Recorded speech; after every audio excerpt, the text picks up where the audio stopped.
Greetings, everyone. This is Rock and Roll Spot Connection with the weekly comic book roundup. We've covered this week's X-Men books, Spider-Man books, as well as Dark Crisis #1. Now it's on this week's Avengers books and a couple other DC books. Kicking things off, we've got Savage Avengers #2. Where we left off, our new Conan was being chased by a Deathlock. He ended up bringing together yet another group of Savage Avengers: Daredevil, Electra Nachios, Black Knight, Dane Whitman, Cloak and Dagger, Weapon H, and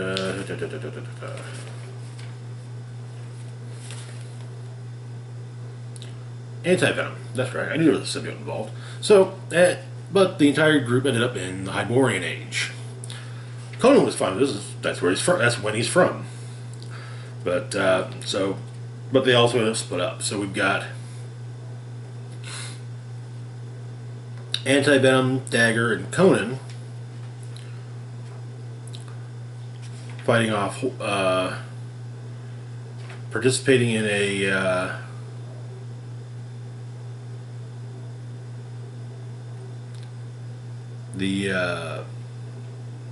Barbarian mining revolution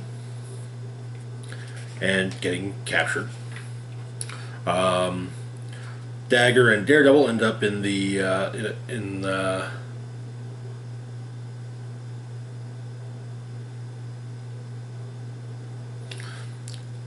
an arena where they end up having to face off against Devil Dinosaur,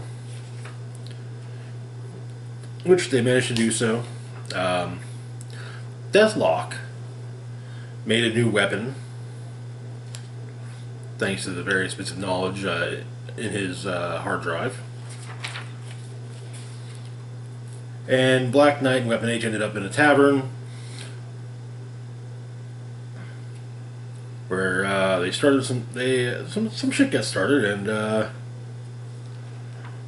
Weapon H was able to reattune his gamma frequency and became a red harpy, similar to Betty Ross's newer form in, I guess, in the latter half of Immortal Hulk. But eventually,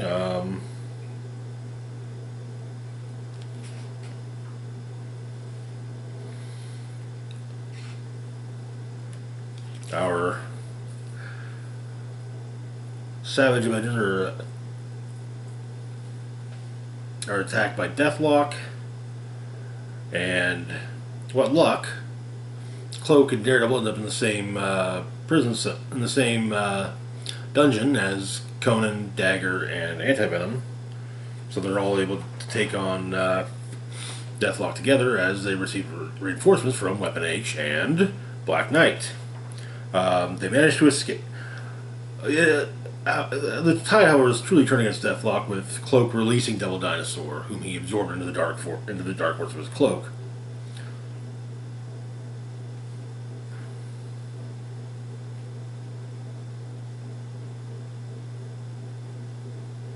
But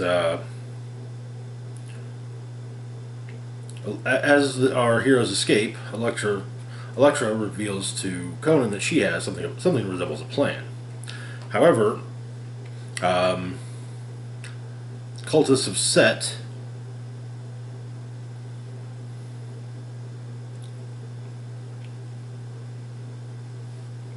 are trying to bring about the Stygian as they call it, the Stygian prophecy.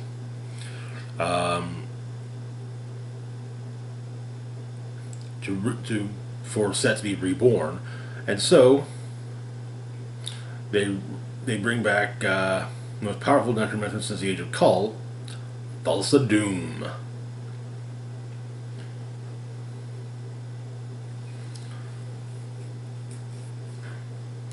The two of them, whose intention is to combine Conan's blood with his own to usher a new age of Set. And that is where the issue ends. It's fun. I kind of find the Return of Thulsa Doom as being the high point. Thulsa Doom being the for more popular, probably the more notable appearance of Thulsa Doom was in the movie Conan the Barbarian, where he was played by James Earl Jones. Great role, great performance, great movie too.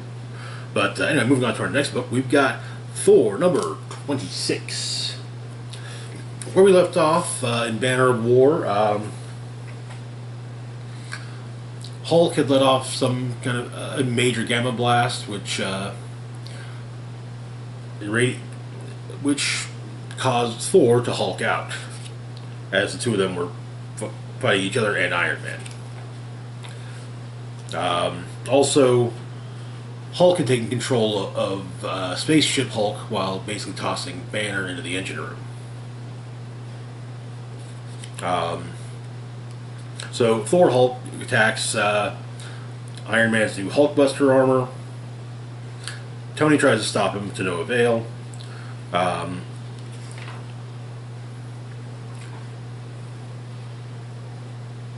Hulk then shows up and starts taking on Thor. Inside Starship Hulk, Odin talks to Banner, offers to do what he can to help. Tony gets pulled away by Sif, who then tries to do the same to Thor, but Thor is resisting and manages to shatter the Rainbow Bridge.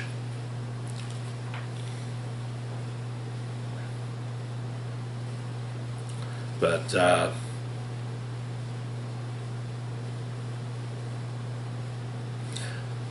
Thor calls Mjolnir to him, only Mjolnir, which still has Odin's soul in it, basically flies right past Thor's arm, breaking it in fact, and leading to Hulk catching Mjolnir and slamming it down on the ground and becoming Hulk, God of Thunder. And the issue ends with the two of them about to go head to head and seemingly destroying a planet in doing so. I gotta say, I'm digging this story. This is probably the best Thor Hulk fight I think we've ever seen. I kind of like the the idea that basically our inside characters, Banner and Odin, are working with each other and trying to stop everything. Banner's plan is to basically let loose Titan. So, but anyway, moving on to our next book, we've got Jane Foster the Mighty Thor, number 1. So, Jane Foster used to be Thor, then became Valkyrie, and is currently Valkyrie. Looks to be in this. I believe this is a 5-issue miniseries. So, we begin with Aldgrim, formerly Curse, being made an offer by a masked figure. Lead an assault on Asgard. Same offer is made to Ulluk, Hela, who declines, and Tyr. A week later, Roz Solomon and Valkyrie, as well as the Avengers, are in Central Park. There's something, and something's basically trying to prevent an attack of sorts. There's one person destined to die no matter what. An older woman who lost a lung to tuberculosis. Lived a full life, but the attack is foiled.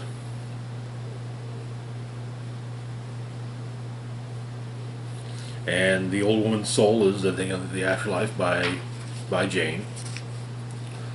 Meanwhile, in Ohio, Runa, the Valkyrie who was introduced during King in Black, is getting to know someone that she met in a diner. They've been there for 5 hours talking. And Sif calls for the Masters of War to be called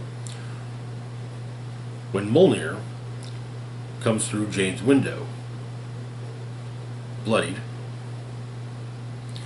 Jane reaches for the hammer and calls Sif's name.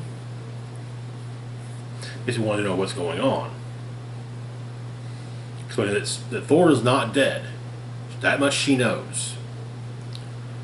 But Mr. Horse is sent to get Runa, then go to Asgard as war is coming.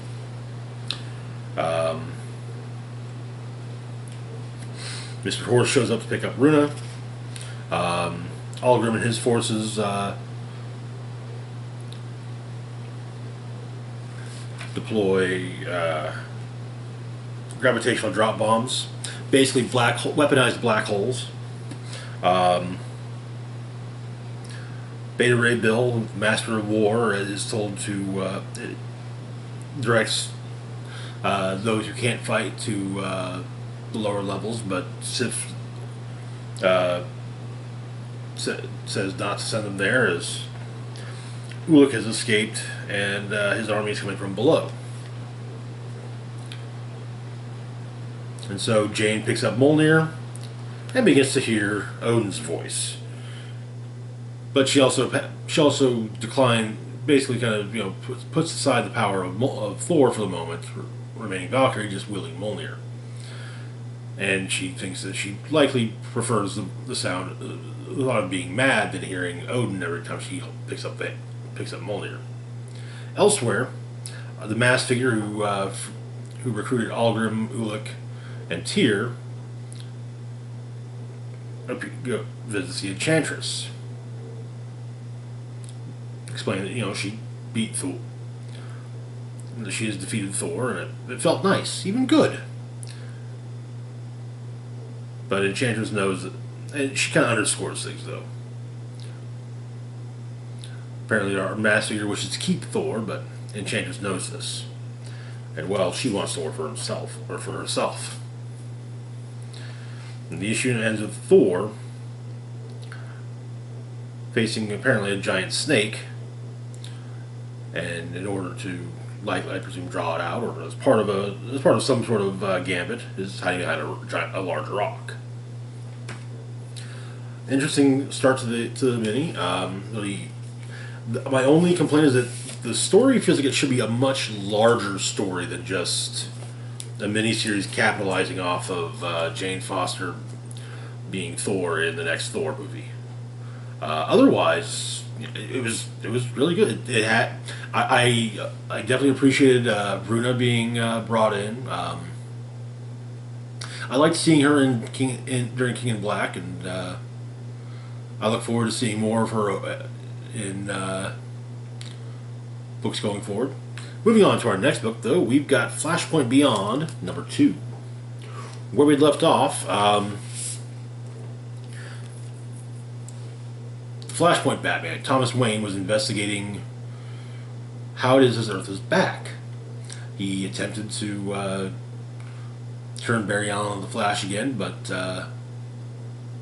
Barry was killed by an assassin seemingly hired by Aquaman, which led Thomas to go to Europe, where the Atlanteans had seemingly taken over and defeated the Amazons and taken over Europe. While Batman did not kill Aquaman, he did free Diana of the Amazons, which led to Arthur's death. But Thomas is dealing with other things. His casino has been blown up. Also, he's apparently taking care of the orphan son of Harvey Dent. Though I use the term taking care of very loosely. It should also be noted that on Earth Zero, Batman has come into possession of some artifacts relating to Dr. Manhattan.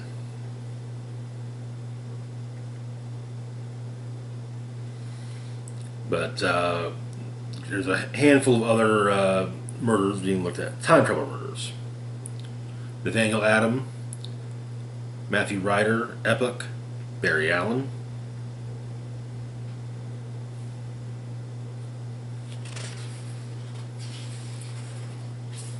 But Thomas opts to go to Arkham, where Psycho Pirate is being held.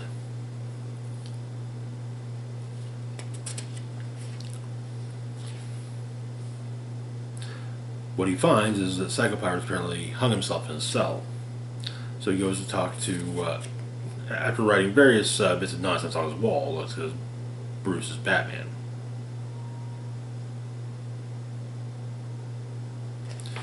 But afterwards, Thomas goes to speak with Harvey Dent's widow to know if she saw anything. She wants to know how her son is doing.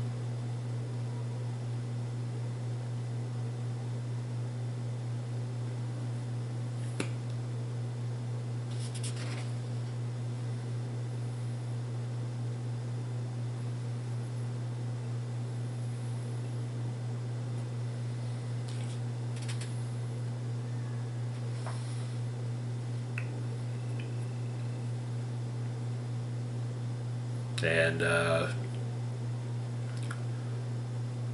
but she tells Thomas some potentially uncomfortable truths before slamming her face against part of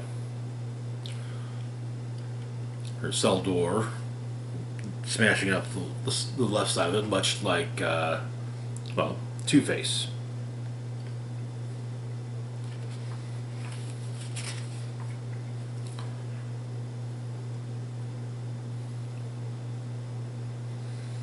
But Thomas goes to fight a bit of crime, ends up going up against the Top, a non-powered version, but some of the Central City rogues. Top, Captain Boomerang, very nearly shoots Digger, but he's stopped by the arrival of the Superman, who informs him that the Superman heard him earlier. Everything matters. Back at Zero, Batman is looking at a snow globe that he has.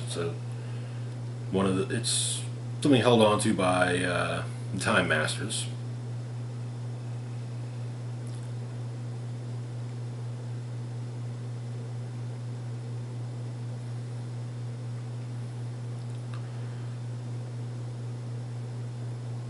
But the Time Master there is seemingly curious as to why the other Time Masters haven't shown up sooner.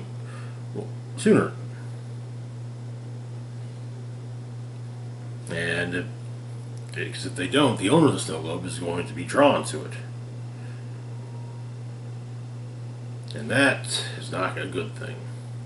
And that is where the issue ends. Flashpoint Beyond is definitely interesting. I do have to wonder if it's going to end up having any, if it's going to end up being related in any way, shape, or form to Dark Crisis. I guess we'll find out over the course of the next few months. But yeah. Anyway, moving on to our next book, we've got our last book for the moment. We've got Dark Knights of Steel, number 7. Where we left off. The drums of war were beating. Upon finding out the truth of Bruce Wayne's parentage, Kal-El, revealed to be his half-brother, leads him, brutally injures him and leaves him for dead, leading to Bruce being found by an old farmer couple, the Kents. Also, John Constantine has made a deal with the Demon's Head to save the son of King Jefferson, especially now that the king is dead. So, get the prophecy again.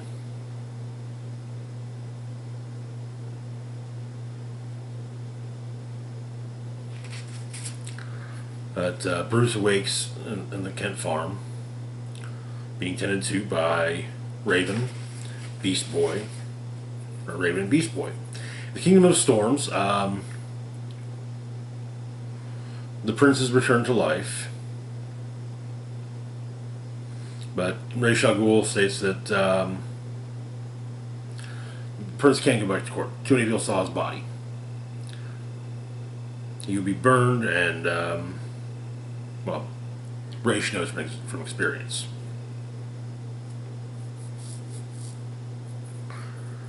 Constantine wants to know what Ra's wants with the children, the Titans. And Ra's is, well, vague. We also find out that at the farm are also Victor Stone, Cyborg, and Coriander, Starfire.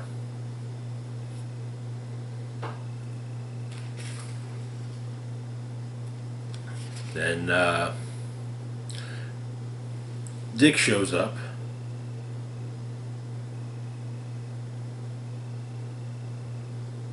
To help Bruce.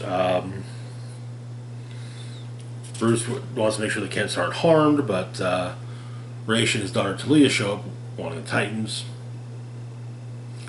The Kents offer to stand beside Bruce against them.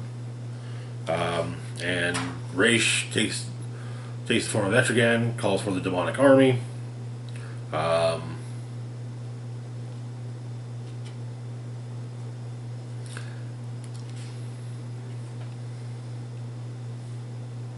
The Titans had offered to help, but Bruce said, no, I'll deal with this. But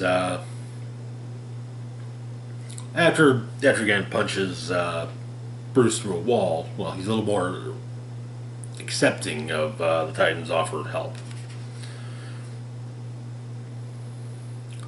And so, he helps, and they help, and it seems they turn away Ra's.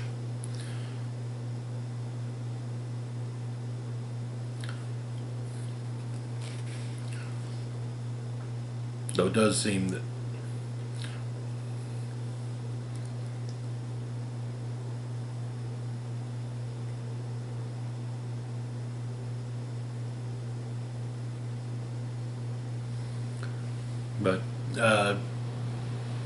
with Bruce trying to stop the war that's brewing, Jonathan Kent explains that while he doesn't know what occurred between Bruce and the Elves, because any war involving the Elves will not end with them.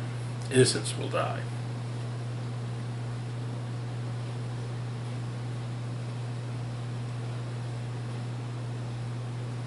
It's also implied that the Kents did take in an orphan, a young orphan by the name of Arthur. Never felt like he belonged. So it seems Aquaman. Child of two worlds, son of a man from land, a woman from the sea.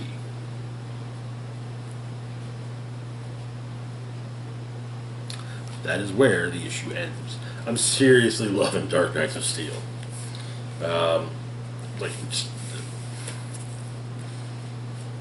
This is probably one of the best DC books of the last year.